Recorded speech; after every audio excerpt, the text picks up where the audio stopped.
On today's show, the NBA's new lottery system could benefit the Nets in a huge way, and yet I think it's an idiotic proposal that would be terrible for the league. I'll tell you why on today's episode of Locked On Nets.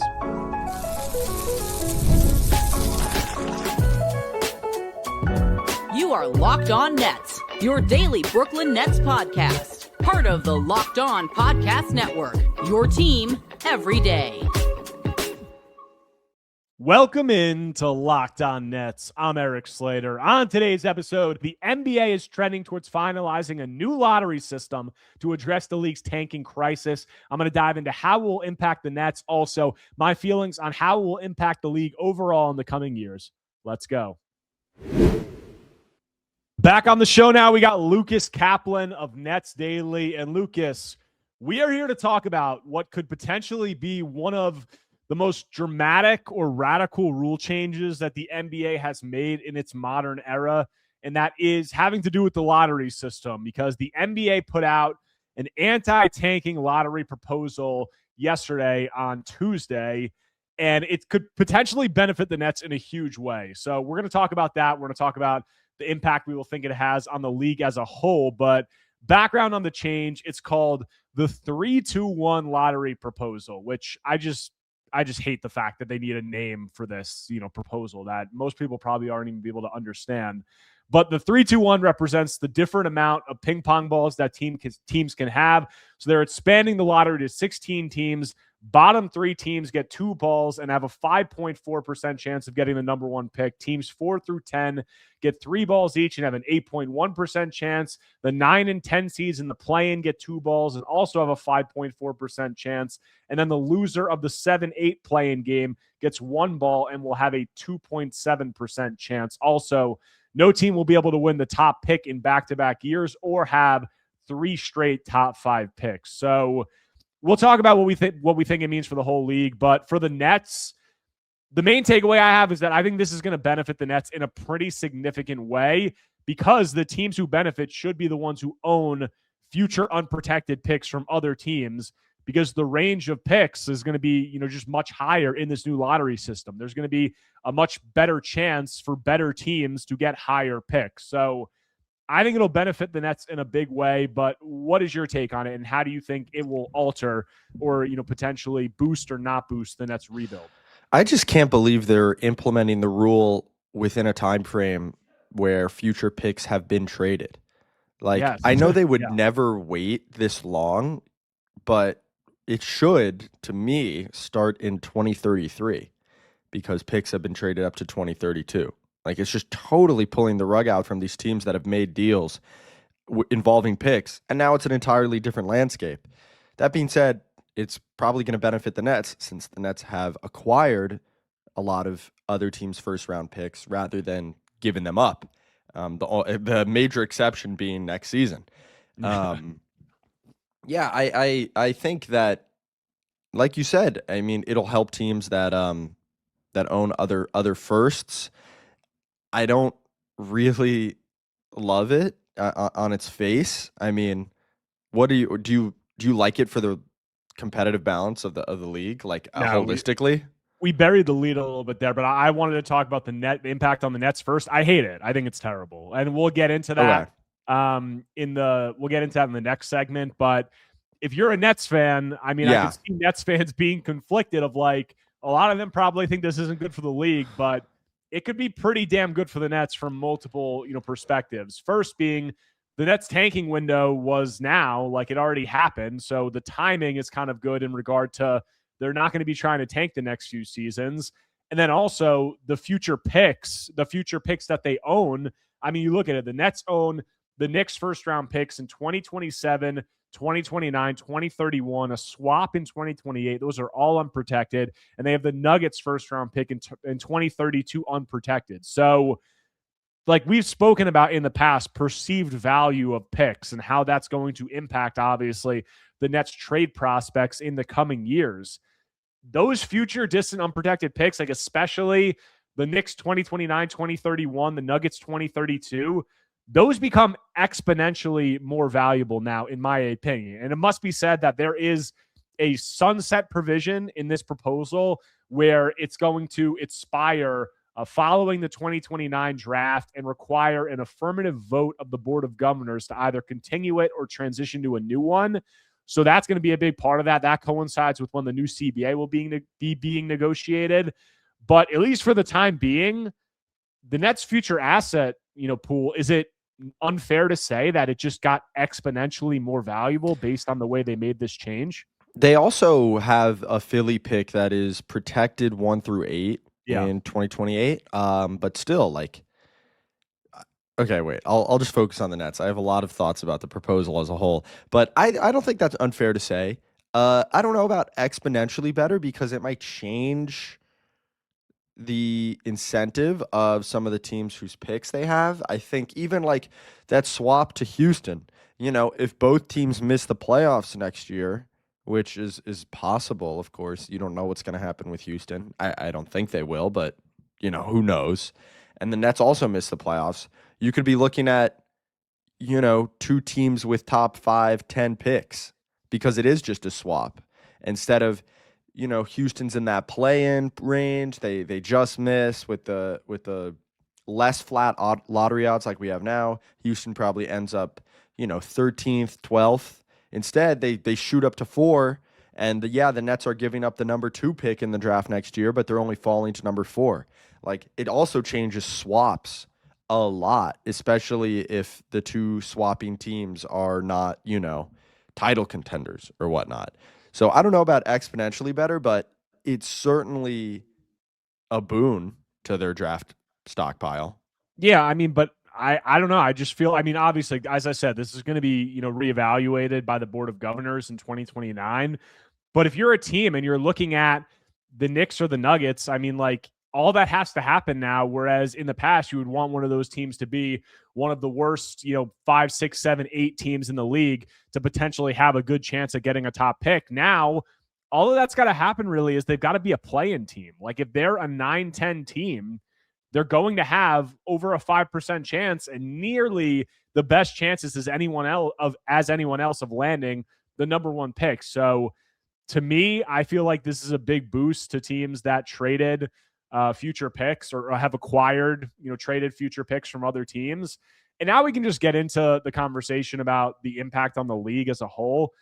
I hate this. I think maybe it's better than the previous one that was being floated, which was the 18 teams in the lottery and the top 10 all having equal odds, and then 10 through 18 splitting the top 8 teams having 80%, and then the 10 through 18 splitting the remaining 20%. But I think this is still bad. And we looked at it, like, just in my opinion, the NBA f***ed up when they flattened the odds, and now they're going to double down on it and make the draft even more of a complete crapshoot. And like the whole point of the draft is getting the best players to the worst teams. That's the literal reason it exists. And if it doesn't matter, there's no reason to even have a draft. Just have free agency out of college. Like, exactly. They should just abolish the draft at this point. I know. I don't think they should do that, but if you're going to make changes like this, I guess, so the problem is that the bottom 5 teams, their winning percentage has essentially not changed much in the history of the NBA.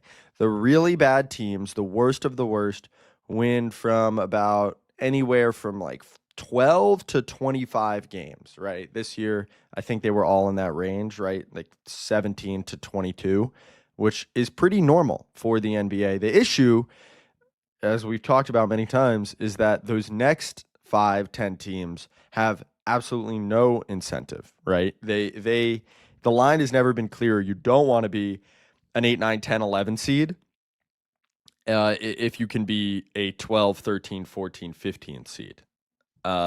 This proposal, I don't think changes it a ton. I think if there is one positive, it's like, okay, well, like, the Bulls this season can be a little less shameless in trying to drop from the 10 seed to the 13 seed, right? The Bucks can be a little less shameless trying to drop from the 11 seed. But I still don't think it meaningfully, like, it doesn't address the biggest problem, which is the point of the draft. It's prioritizing these mid-tier teams not being as shameless instead of, trying to create more competitive balance. Like, you think about what the Grizzlies went through a few years ago, right? Small market, getting Ja Morant and Jaren Jackson in the draft in the top 5. How are they supposed to rebuild? That's the whole issue. And I mean, if you look at a lot of these teams that are small market teams that are successful right now, it's because they tanked and got top picks. Like, whether you talk about, I mean, San Antonio is a good organization, but are we going to not say that lottery luck played a huge role in where they're at now? The Timberwolves with Anthony Edwards, the Pistons with Cade Cunningham, like whoever else you want to say. The biggest problem with the draft in recent years is that the goal of the draft, which is getting the best players to the worst teams, that hasn't been happening because the NBA undermined that once already when they flattened the lottery odds, and the rich were getting richer and bad teams were staying bad. And now they're going even further in that direction. You have a draft and it has a purpose, and you're going further away from the purpose. Like, this whole change to me is just counterintuitive to the draft's purpose. I want to talk about whether we think this is actually going to curb tanking, like how much, and then also the impact that it's going to have on the competitive parity within the league and the league's overall hierarchy. So we'll get into that when we continue Locked On Nets after a quick break. Guys, if you've got a sweet tooth like I do, you know how tough it is to find the perfect treat without all the sugar. That's why the Fruity Rainbow 5-Hour Energy Shot brings that nostalgic flavor back in a whole new way. Fruity Rainbow 5-Hour Energy Shots treat your taste buds to an explosion of fruity flavor with a tasty caffeine kick. It's a quick, easy way to satisfy that sweet craving while keeping things simple and on the go. Guys, what I love about the taste, it's a zero sugar treat that's sweet tooth approved. I like how convenient it is too. It's just a small portable shot I can grab whenever I need a little pick-me-up. It's become my go-to when I want something sweet without going overboard. So get candy-flavored chaos with Fruity Rainbow 5-Hour Energy Shots, available online at 5hourenergy.com or Amazon. All right, coming back from the break on today's Locked On Nets episode, talking about the NBA's new draft lottery proposal, and Lucas and I both do not like it. I think I hate it a little bit more than you do, Lucas, but we both think that it's going to have some pretty significant, downturn effects that will really negatively impact small market teams and bad teams, in my opinion. And I also am not sure how much it's even going to address tanking. It will somewhat, but to me, it might just be shifting the point in the standings where teams are going to be tanking each year. So I want to talk about both of those things, but first, let's talk about the impact on like bad teams and small market teams, which is the group that the draft is supposed to help. I mean, under this current system, like there's going to be playoff teams who have the same odds as the worst team in the league. Like, call me crazy. I'm against any lottery system where a playoff team can have the same shot at the same lottery odds as the worst team in the league. Hey, why wouldn't you just lose the 7-8 play-in every year? Yeah, that's a point that's been brought up by a bunch of people already. So for those unfamiliar, the lottery is now 16 teams. Wait, you might be thinking 16 teams make the playoffs, and there's only 30 teams in the league, which means, yes, two overlap. There are going to be two teams that overlap. Two teams will make the playoffs and be in the lottery, but only the 8 seed, right? Yeah. Or only whoever loses the 7-8 play-in game. Why? Like, what incentive is there to win that game? That's one of the smallest problems, but what?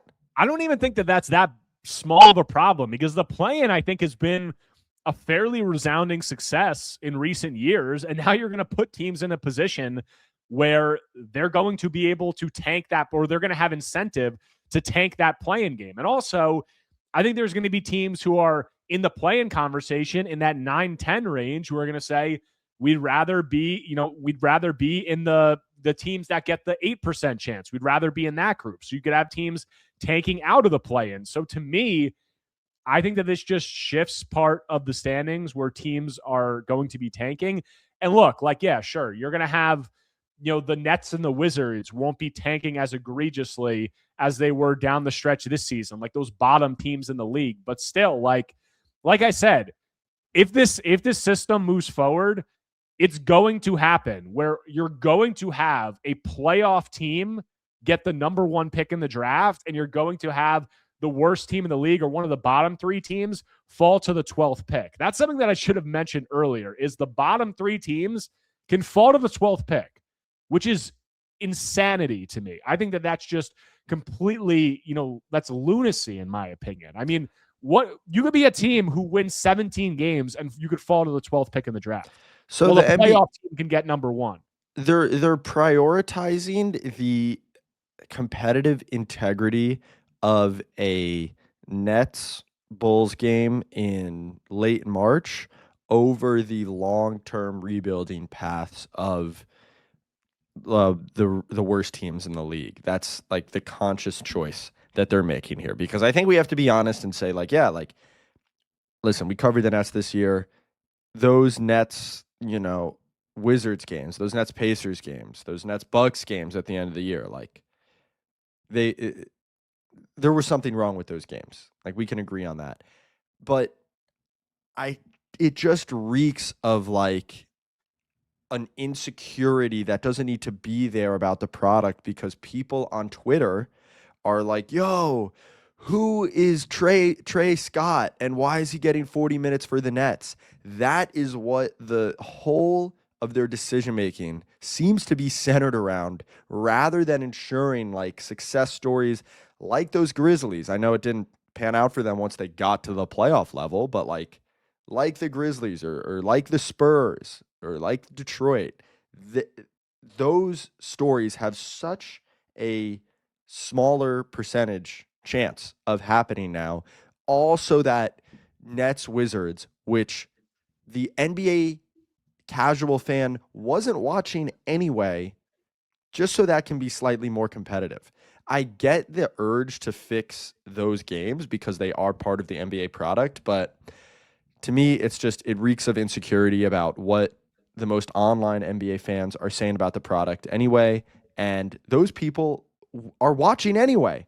The people knowing that Trey Scott is playing 40 minutes for the Nets, you don't have to worry about losing their business anyway.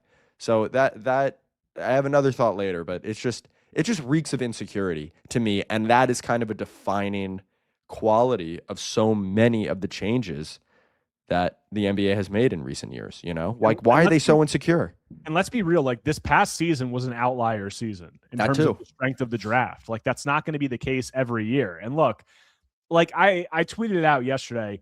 Under this current system, there's going to be teams say this current system was in place this past season. There would be teams like the Clippers, the Heat, the Warriors, who already have stars, if not multiple stars, that have the same lottery odds as the Nets and the Wizards. You're going to have a team like the Magic, who might be in the conference finals. That's very realistic at this point, could have just slightly worse odds. I think that that's crazy. And then I get all these fans, these people on Twitter replying to me of the Nets and the Wizards aren't really that bad. They wouldn't have tanked that hard, or the process would have been different. I hate to break it to everybody. There's going to be very bad teams in the NBA every year. That's just a reality, because there's not enough face of the franchise type talent to go around. And what is the main way that these small market teams can get that guy or those types of guys? It's through the draft. And I think that a lot of this comes into the debate of how many avenues do small market teams have to improve? Because my real issue with this is that I think that small market teams, the draft is the far and away most realistic and best way for them to, rise to contender level status. And I think that with the new CBA, with free agency being dead, with stars not really wanting to sign in those places in free agency anyway, and not requesting trades to those places, it's much, much, much harder for those teams. And some people disagree with that, I guess. But what do you think? I mean, to me, this is just almost the league saying, we don't give a shit about these small market teams and the difficulties that they're going to have. Tough. We don't care. It's funny. The Nets might be the team, you could make the argument, that is most positively affected by this change. You could also make the argument for the Thunder, just because they're in the middle of a, championship window for the next few years, assuming SGA, Dub, and Chet remain healthy and in OKC, and now OKC's stockpile of other teams' picks is even more lucrative.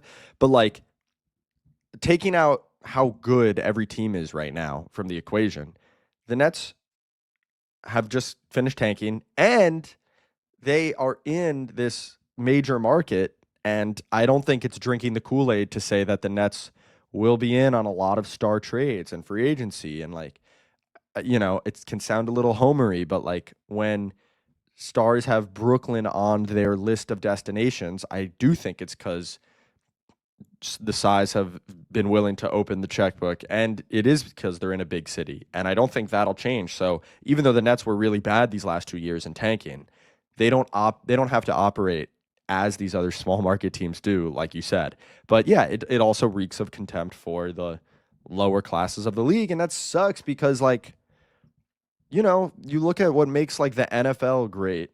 I'm not the biggest football fan, but market size seems to not matter at all there. And I get that it's a different sport. I totally get that it's a different sport, but and entirely different in the way it functions. But more of that, as much of that as you can bring into the product is good for the product. And now, we're getting less of it because of the challenge now of these smaller market teams rebuilding, which sucks. Yeah, one of the biggest things that I hate about these changes that the NBA has made in the past few years is that the further you flatten the lottery odds, the more you make a sport that should be about skill and savvy and team building just about like dumb luck. And that is the direction that the Nets are going. Like under this new system, the luck is going to be playing a massive, massive role. And you could argue that it already was in prior lottery systems, but even more now, like tenfold. And like that's just not inspiring or enjoyable to me. Like that, it's just kind of the luck of the draw. It's this wheel of like whoever gets, these top guys out of all of these flattened odds. I just don't like that. Like it's just, to me, the idea should be trying to limit the amount of tanking teams to as small of a number as possible. And look, you could argue that maybe that's what this is going to accomplish or what they think it's going to accomplish. But I just disagree. I mean, I want to talk. We got to go to a break, but I want to talk a little bit more about some of the potential fixes that we thought could have been better. Also, just some more of the aspects of why I think that this could contribute to the competitive imbalance that exists in the league. So we'll get into all that when we continue Locked On Nets after a quick break. All right, coming back from the break, continuing today's Locked On Nets episode with Lucas Kaplan, talking about the NBA's potential new lottery system. Lucas, it looks like you had something to say before we went to the break. Is there something you want to add? Yeah, no worries. I think just two quick things. One, in the proposal, I forget who wrote the article today, it does say that the league would have expanded disciplinary authority to regulate tanking and the option to like adjust lottery odds for egregious offenders. And I'm curious to see how that plays out. The other thing, I think, you look at the Suns this year, I think generally fans underestimate these teams' abilities to be good when they don't have incentive to tank. So, like, if the Suns went into this season owning their pick, do you think they make the playoffs? I don't. No, probably not. There will be some of that, to throw the NBA a bone here a little bit. Like, the quality of play among that class of teams where their floor is maybe the fifth worst team in the league, but their ceiling is an 8 seed, those teams I think will improve under this system. And if the anti-tanking... Let me push back. Why? Why do you think that they'll improve under this system? Because I think when the sixth worst team or the seventh worst team in the league isn't as worried about or wants to avoid outright being one of the three worst teams, it can push them a little bit towards like better basketball and playoff contention, right? Now the worry is that when they get close to playoff contention, they pull an about face. They're like, oh wait, we can't be this good. Like, that's why I asked the question. Like, yeah. And so, but that's maybe where, the NBA really believes these anti-tanking measures that they can implement on the fly come in, right? So like you will get more Phoenix Suns style teams. Like the Nets 7-4 record in December. Do I think that was really who they were this year? Not really. But do I think that they would have been a lot better post-December with these odds? Yeah, probably. And like more watchable, So I think that will happen.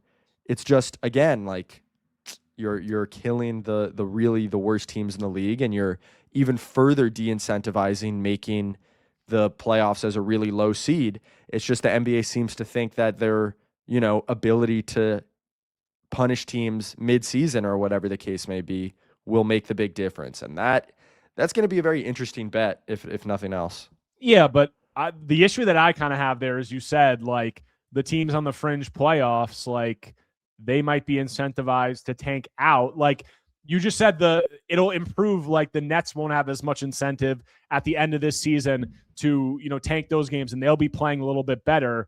But to me, the games that people would rather watch at the end of the season are the games involving the teams that actually have a chance to be in the playoffs, which are those teams in that like 10 to 16 range of the standings in like the reverse order. So making those games potentially worse and making the Nets Wizards at the end of the season better, it's almost at a certain point, it's like, who really gives a flying F about the Nets Wizards games at the end of the season? I know. If it's coming at the expense of teams tanking out of the play-in potentially. That's my thing, is that I think there's still going to be tanking. There's still going to be chicanery in this system, and there's still going to be that, and you're punishing the worst teams. I think it's such a miscalculation and overreaction by the league. And look, maybe I'm guilty of some hypocrisy, because during the season, there were points where I said, oh, like this Nets Wizards game, like this is ridiculous. The league needs to do something. But I was hoping that the direction that the league would go is just going the opposite direction and trying to limit the number of teams who tank. Like, look, interesting thing, I've got a few friends who are big hockey fans, and I, called them up and I said, look, how is tanking an issue in the NHL? And they said, no, it's not. It's never really been a problem. And I went and looked at the NHL's lottery odds, and you know what the NHL does? They have the teams that are the worst with the best chance overwhelmingly to get the top pick. Like that's what needs to happen. Like, I know basketball and football are different, but like you need to give these teams that are the worst the best chance, because if they get those players, usually they're not going to be bad for extended periods. I mean, we've seen that with the Spurs, the Timberwolves now, the Thunder got Chet, obviously. Like, they made some other moves, but like if the Wizards had gotten Cooper Flagg, would they have been taking as hard last season? I don't think so. Like, I don't agree with the process that the league is going about this. You remember those old This Is Sports Center commercials? And You remember the one where Brian Kenny walks by the office and Floyd Mayweather is in there punching a punching bag with Brian Kenny's face on it. Brian Kenny's like, everything good? And Floyd's like, yeah, and just keeps beating. I feel like the NBA in the league office has that set up with their decision makers, with a punching bag with Sam Hinkie's face on it, and simultaneously just addicted to social media. I think those really, it feels like are the decisions. That's what everything is warping around. Everybody's too online. We just talk about, like, there were playoff games last night, and this seems to be the mode of discourse now. And it's been said to death, right? This take, but like there's just such a focus on and an amplification of the non-basketball stuff, and I just think it keeps hurting the league. And I think they've never gotten over the ghost of Sam Hinkie. And yeah, at this point, they should just abolish the draft if they're going to do this. I think that would be the solution. Well, let me ask you this. If the NBA just went to, the old lottery odds that were much more in favor of the top teams, or if they just went in reverse order, I mean, there would be tanking, but in my opinion, it would be limited to much smaller teams. Like, do you think would the teams in like the 5 to 12 range be tanking harder, in that circumstance than they will be, in this circumstance with teams potentially tanking out of the play-in? Like, I think that one direction is just clearly better than the other out of those two. Yeah, I mean, I don't know. It's interesting because I do think there's been a shift towards, the shift towards total optimization at all costs, I do still think teams would be, because it was under that old system that Sam Hinkie realized and took it to its logical extent. There is no incentive to be the 10 seed. There is not even an incentive to be the 8 seed. Even under the old system, we should still try to be as bad as possible. So do I think it would be flagrant? Not quite, but I do still think that middling to bad teams, again, you're like teams just outside the play-in, would want to be as bad as possible. But I don't think it would be as bad as it was this year, where the entire, 15 to 22 range of like best teams. So like the teams that are not awful, but the teams that are clearly not going to win a playoff series, I don't think they would be as egregious as they were this season. Like the Bulls, the Bucks. And honestly, I'm with you, because that is what the real problem was this season. Yeah. Like it wasn't the Nets, Wizards, Kings, Pacers. That happens every year. It's just the optics of, hey, there are G League guys playing out the last 2 weeks of the season. Like the Nets are sitting Nolan Traore of all people because they think he might be too good and he might steal them a game. Like, yeah, that sucks. Does it really matter? All right, let me go back to what you just said, though. The bigger problem this season, or not the bigger problem, but like what made it a big problem was the Bulls, the Grizzlies, the Bucks, those teams in that 4 through 10 range tanking extremely hard. And the NBA's reaction is to implement a new lottery system that benefits that range and punishes the other teams that are even lower in the standings. To me, that's not passing the smell test. I don't really think that that's the way to go about it. And last thing I want to close this out on, if we're talking about competitive imbalance of the league, I mean, we spoke about the value of teams that traded future picks or have acquired future picks from other teams. And we said the Nets are among the teams that could benefit from that. Who are two of the other teams with the most future draft capital from other teams? You mentioned it before. The Thunder and the Spurs. Yep. Like, we're trying to address competitive imbalance. The Thunder are the best team in the league. To their credit, they did that. They hit on the SGA trade. They did all that stuff. The Spurs got lucky in the lottery a few times, and now we're making those teams' future asset pools potentially much more attractive and much more valuable. Like, we could see teams like the Thunder and the Spurs getting the number 1 pick in the draft. Like, that is a very realistic possibility in the coming years. They just should have waited a couple years to implement it, especially with the draft not being as strong next year. It's perceived not to be as strong next year. That's more of an immediate problem with the competitive imbalance. But like, yeah, it's yet another cherry on top, just like the 7-8 play-in thing is, which just makes no sense. I can't get over that one. Yeah, why are playoff teams in the lottery? No, it's ridiculous. And that's like, if you wanted to boil it down to one criticism I have, it's that there can be playoff teams who have the same chance of getting the number 1 pick as the worst team in the NBA. I think that that's absurd. We may see the worst team in the NBA pick 12th and a playoff team pick 1st. That's all you need to say to just underscore how ridiculous, in my opinion, that this change is. But Lucas, that's all the time we got. Appreciate you taking the time as always. We got one more rookie breakdown coming up. That's going to be Drake Powell. We're going to have you on for that. We got mailbag episodes. The lottery is right on the horizon, so a lot more stuff coming up, and we'll have you back on soon, man. But appreciate taking the time. That does it for today's episode of Locked On Nets. Hope you guys enjoyed the talk with Lucas. If you do not already, make sure to subscribe to Locked On Nets on YouTube and wherever you get your podcasts, whether Apple Podcasts or Spotify. If you enjoy my content, take a second right now, smash that like button, leave a comment, leave a 5-star review. Anything you could do to engage is much appreciated. But I got a lot more Nets stuff coming up. Got rookie breakdowns, have some stuff upcoming on the lottery, draft prospects. So I'll have coverage of all that and more when I'm back tomorrow talking more Brooklyn Nets basketball.